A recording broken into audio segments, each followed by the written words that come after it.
Y el Espíritu Santo te va a guiar para asuntos específicos.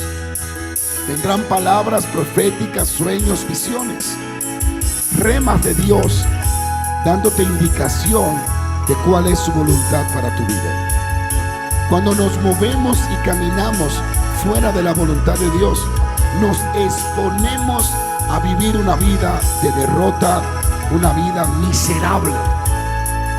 La provisión y la bendición están garantizadas en aquellos que caminan de acuerdo a la voluntad de Dios. Aquellos que se sujetan a la perfecta voluntad de Dios. Ahora, Satanás va a hacer todo lo posible para que nadie camine en la voluntad de Dios, porque él conoce los beneficios favorables que van a ser liberados sobre aquellos que caminan bajo la voluntad de Dios. Y él va a enviar espíritus malignos. Hay muchos demonios. Efesios dice: nuestra lucha no es contra sangre ni carne, sino contra principados. Diga conmigo: principado. Y Pablo te muestra que hay deidades espirituales malignas que van a levantarse para tratar de obtener tu atención y que tú te desenfoques del propósito de Dios. No ignores que hay demonios. No ignores la hechicería, la brujería. No ignores las obras del diablo.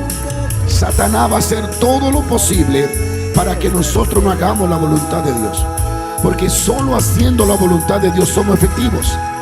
Y nuestra efectividad es derrota para la obra de las tinieblas. Cuando camino en la voluntad de Dios soy efectivo.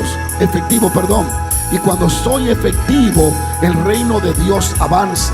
Las almas se salvan, los enfermos se sanan. El reino de Dios es conocido y expandido. Así que el diablo va a hacer todo lo posible para que tú no camines en la perfecta voluntad de Dios. Satanás da sueño y va a hacer cosas para sacarte del terreno o del lugar donde Dios te plantó. Por eso es importante leer las escrituras, tener una vida de oración para desarrollar esa intimidad espiritual con el Espíritu Santo y tener la sensibilidad espiritual para discernir la voluntad de Dios para tu vida. En la voluntad de Dios no hay fracaso, en la voluntad de Dios no hay atraso, en la voluntad de Dios no hay estancamiento. En la voluntad de Dios somos efectivos. En la voluntad de Dios estamos protegidos. En la voluntad de Dios prosperamos. En la voluntad de Dios lo que sembramos cosechamos. En la voluntad de Dios no nos mueve ninguna ley dictada por hombre corrupto de este mundo. En la voluntad de Dios gozamos de libertad y de llenura del Espíritu Santo de Dios. Ahora, Satanás va a levantar muchos espíritus. Y hay un espíritu que lo voy a mencionar por encimita solamente. Espero este miércoles, tal vez, si el Señor así lo permite, compartir un poquito más. Uno de los espíritus que el diablo está usando y que usó en la antigüedad, y lo está usando porque Jesucristo lo menciona en Apocalipsis. Es un espíritu que trasciende el tiempo. Ese espíritu fue el que atacó a Elías.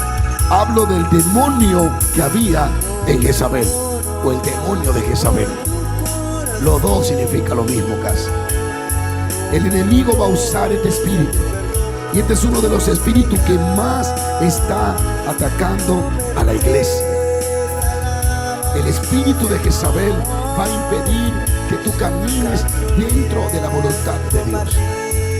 Ese espíritu de Jezabel, una de las características de él es la manipulación, el tratar de influenciar en aquellos que están dentro de la voluntad de Dios. Este es un espíritu